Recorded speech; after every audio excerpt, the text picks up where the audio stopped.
You know, you can buy just about anything on eBay. Now, I used to think that eBay was just a fad, but it actually can be pretty useful. I mean, there are countless items at sometimes ridiculously good prices if we're willing to look and play the bidding game. Now we all know that eBay is really just an online version of an auction. And I assume just about everybody's been to eBay at some time or another. But I also assume that fewer people have actually been to a live auction. It's quite interesting. It's quite a sight when you see somebody and you witness a bidding war taking place at a live auction. Our next item up for bid is from our Ancient Art and Antiquities collection, an actual piece of wood from Noah's Ark. This is a once-in-a-lifetime opportunity, ladies and gentlemen, to own an actual piece of Earth's history. Let's start at $2 million. All right, who'll give two? Want to bid two? Anybody want to bid two? Yep, got two now, 2.5. Half, want to give half? Anybody want to bid a half? Who want to bid a half? Anybody want to bid a half? 2.5. Yep, got now no three. Hit a bid, want to bid three? Anybody want to bid $3 million? I got 2.5 and a bid three. 2.5 and a bid three. Now three. Want to give three? Anybody? Yep, now I need 3.5. I got 3 million right there. Hit a bid, I want to bid three. Hit a bid, I want to bid 3.5 and a half. Want to give half? Anybody want to bid it? Yep, got 3.5 now, 4. Hit a bid, I want to bid 4. Who'll give 4? Want to give 4? Anybody want to bid a 4 and a 4? Anybody want to bid?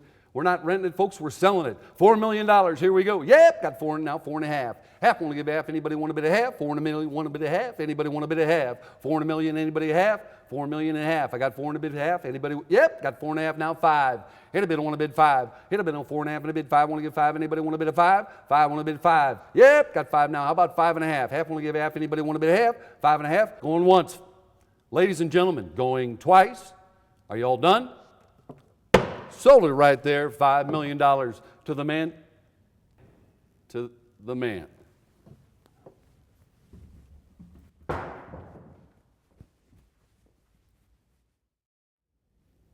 I win. Bidding alone looks pretty funny at a live auction. But deep down, that's what we want as a buyer, right? I mean, the whole bidding thing is a very different experience depending on whether you're the buyer or the seller. As a seller, you post an item and you hope to see a bidding war. You're really hoping for multiple buyers wanting your item and willing to pay handsomely for it. If you're the buyer doing the bidding, though, you want the opposite. When you're the first person to bid on an item, you're kind of hoping that that's it. I mean, if nobody else bids, then you win. So you wait, and you see that no one else is bidding on it, and you get excited. I mean, no one else is bidding on this thing. I guess it's possible that we can grow a bit concerned as the auction draws closer to the end if nobody else seems to want it.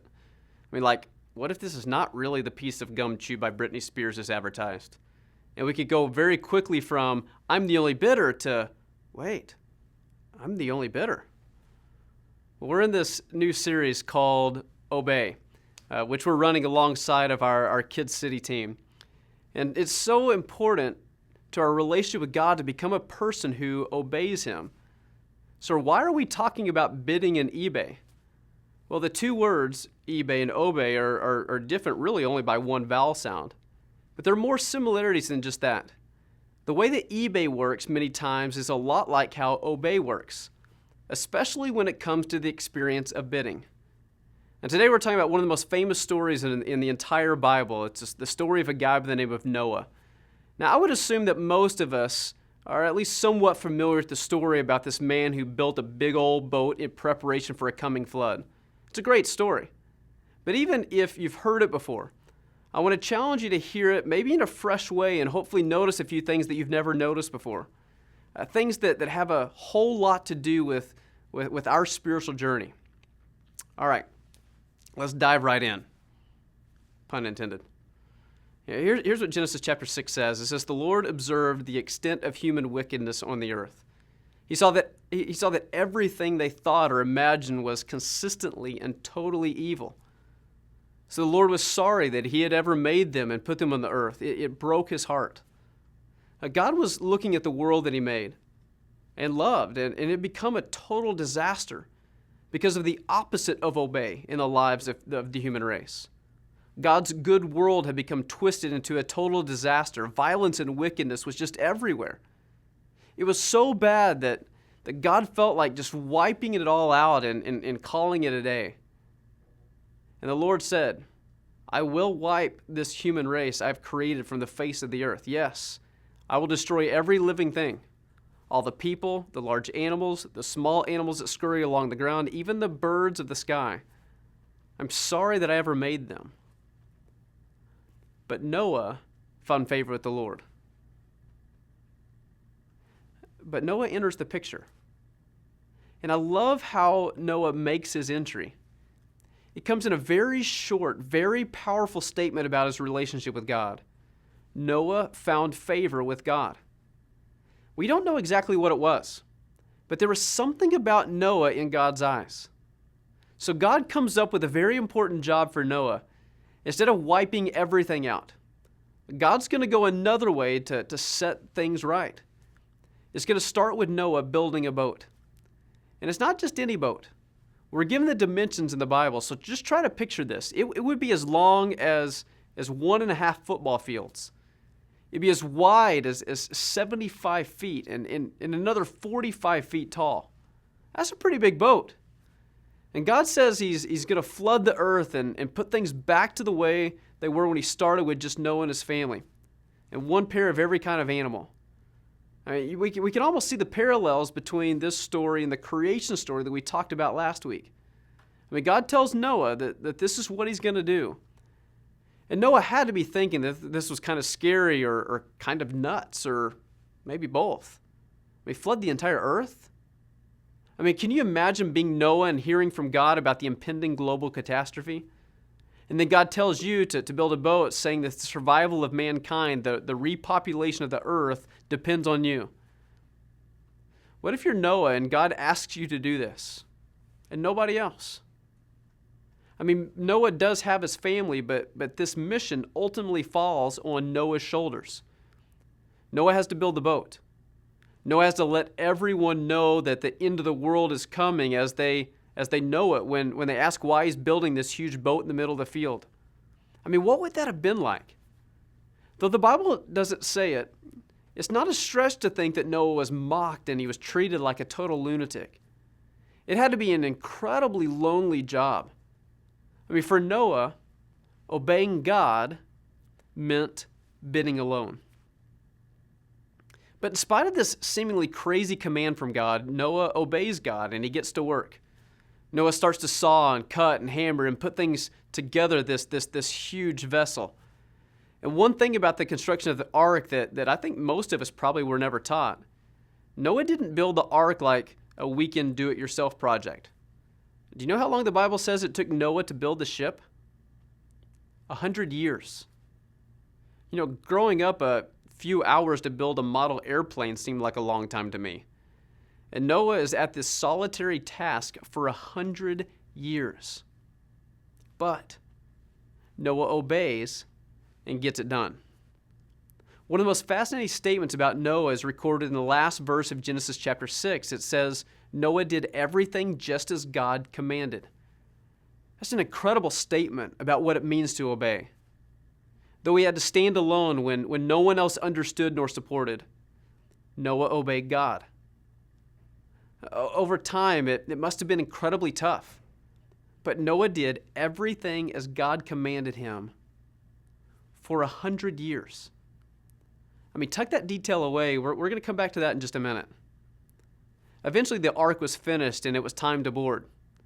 And the 100 years wasn't just time for Noah to build. All the while, God has waited and God has been patient with mankind's violence and destruction for another 100 years.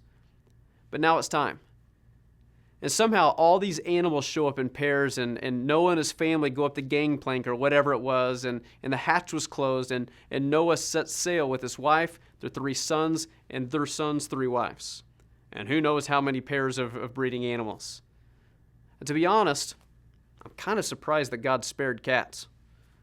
I probably would have just taken them on board the ark as lion food, but I digress. And maybe you've heard how long it rained. Yeah, 40 days and 40 nights. But don't let that detail just pass you by. Do you remember the flooding that took place in Chicago back in April? I mean, it's crazy. I was actually in Washington, D.C. at the time, and I couldn't catch a flight back because the entire city was underwater. And that was only rain for a couple of days. Imagine that type of rain for 38 more days. And it wasn't just rain coming from above. The Bible also notes that water gushed up from the depths of the earth. And though the rain goes on for 40 days and 40 nights, the waters continue to rise for 6 entire months. Then after the waters have done their job of cleansing the earth and its messed upness, it was another 6 months before the waters fully receded. So all in all, Noah and his family were on the ark with the animals for over a year. I'm saying that would have made a pretty good reality TV show. Now, I would assume that that going into a giant boat building project that would take 100 years of his life, where he would be laughed at, ignored, and generally hated as a bringer of doom and gloom, Noah had to feel pretty isolated. And that's how obedience to God can feel a lot of times. It can feel incredibly lonely. I mean, have you ever, like Noah, felt alone when you were doing the right thing? Sometimes it can feel very lonely when I need to obey God by saying no to something. For example, let's just say that I'm a student who chooses not to smoke pot when everyone else around me is doing so. And if I choose to obey God in this way, it may mean that I would be not included or that I would be stigmatized as self-righteous. Or if I'm a businessman, I'm out on a trip and my colleagues decide to go to a strip club. If I choose to obey God, it's possible that there will be resentment from others or that I'll be labeled as judgmental. I mean, sometimes it can feel very lonely to obey God by saying no to the things that God would want us to abstain from. But I also think that there are times when obeying God is not about abstaining from something, it's about doing something that God wants us to do. Interestingly enough, it can be just as lonely. For example, many people made a financial commitment to All In just a few months ago. Many from our church wrote down a number on a piece of paper that reflected a step of faith or sacrifice that you believed that God was calling you to. And if you were to share that number with a member of your extended family, some would think you were crazy. If your financial advisor saw your commitment, he would probably ask you to reconsider. I mean, taking this type of step of obedience can definitely feel like you're bidding alone. It means that you'll have to live differently than those around you. Bidding alone is a good thing on eBay, but on Obey, it can be incredibly challenging. And what makes bidding alone most challenging is that it's not just a one-time decision. It's about living in obedience over time. I think what floors me most about Noah is that he stood alone in his obedience to God for 100 years. I mean, how many times during that century did he want to give up? How many times did he feel like he just couldn't build through all the mocking and opposition that he was receiving? When it comes to obedience, there's a whole journey from the boards to the boat. Sure, Noah made the initial decision to follow God and go at it alone. But in a sense, he made that same decision over and over again every single day. I think the same can be true in our own lives. We too take this journey from the boards to the boat. And many times it's easier to hear a message like this and make a very clear decision to follow Jesus and to be obedient to him. But the real challenge comes after we leave this place. Will we continue to obey when it gets tough? Will we continue to obey when it feels like we're living so much differently than everyone around us? My name is Tony Lean. I'm a senior at Illinois State University, and I've been coming to community for the past 4 years. I was invited to Blast my freshman year of high school, but I'd really never been plugged in after that, so I started coming kind of off and on my own to the weekend services until I was a senior, and then I started really coming on a weekly basis and started getting a lot more involved, especially in Stuco. I had really felt like the next step was that God was calling me to get baptized, but I was met with some opposition from my parents. I was baptized as a baby in the Catholic Church, and I had grown up in the Catholic Church my whole life. And I don't think my parents really wanted me to stray away from that path that they had been paving for me in the Catholic Church. Because my family really wasn't on board with that, I felt like I was taking that step by myself. I didn't feel like there was a lot of people there supporting me. I had people at this church who were there for me. I had a small group who was always loving me and surrounding me. But there was just something about my family not really supporting me through this that made me feel like I was going about it alone. So it was a Sunday during my senior year, and Shawn Williams was speaking all about baptism. And the way the service was set up, they would put a question up on the screen, and it was a question about baptism. And I felt like each question that went up on the screen was a question that I had in my heart about what baptism was. So it was a ton of questions ranging from what is baptism to what if I was baptized as a baby, what does that mean now? So with each answer that he provided for each of the questions, I felt more and more pulled into like, this is really the next step for me. This is really what I should be doing. I felt like I wanted to grow so much in my faith, but I felt like that thing was always kind of coming in between me and my next step, because I just wanted to publicly declare Christ as my Savior, and I felt like I couldn't. So as soon as I was able to, it changed after that. I had a whole community of other believers that surrounded me and who loved me. I felt closer to God than I've ever felt before. Not only did I make that decision to follow him in my heart, but I had also made it in front of a group of people that I could be accountable to, that these people knew that I was a Christ follower. So I got baptized, and I was super pumped about that. But as soon as it was over, I really started thinking about the conversation that I was going to have with my parents about me making this decision. And every time I had it before, I was met with some opposition. So I was on the drive home, and I was almost shaking for the whole ride just because I wasn't sure about how they were going to react. I got home, and I really do believe that God did something in the heart of both of them, because they were more accepting about this decision that I had made than ever before. Obeying God and taking the next step of getting baptized really showed me that if I ever make a decision in the future, the outcome, if I really trust in God, is going to be good and pleasing and glorifying to Him. With all the future decisions that I make, even if I'm going at it alone, I know that God is there by my side, encouraging me and pushing me forward. What's the opportunity for you to grow and become more and more the person you were meant to be, though it seems like a very lonely and isolated obedience? Look for the opportunity. What's the opportunity for you to learn from God, for you to understand His purposes in your life more clearly? Look for the opportunity. What's the opportunity for God to connect you with someone else or deepen a relationship in a way that you couldn't foresee? Look for the opportunity. What's the opportunity for God to show up in your life and do something amazing and unexpected, something that will forever increase your faith, like He did for Noah? Look for the opportunity. We obey God because when we don't, we miss out on the opportunities. Opportunities to learn, to grow, to be formed, to increase our faith, to have our own amazing God stories that will inspire other people. So when it comes to obeying God, look for the opportunity. One final important piece of this whole thing that I want us to hear before we're done is this. I love what Morgan Freeman said in that clip, that ultimately this is a love story. And I think the real God would say the same exact thing. That any time spent reading His Word will reveal that to us, that this is a love story. Obedience isn't easy, but neither is it meant to be experienced as some sort of tedious, grit your teeth and grind out the goodness, nose to the religious grindstone or fear-based compliance. That's not what God has in mind. The Apostle John said it this way. He says, "This is love for God, to keep His commands." And His commands are not burdensome.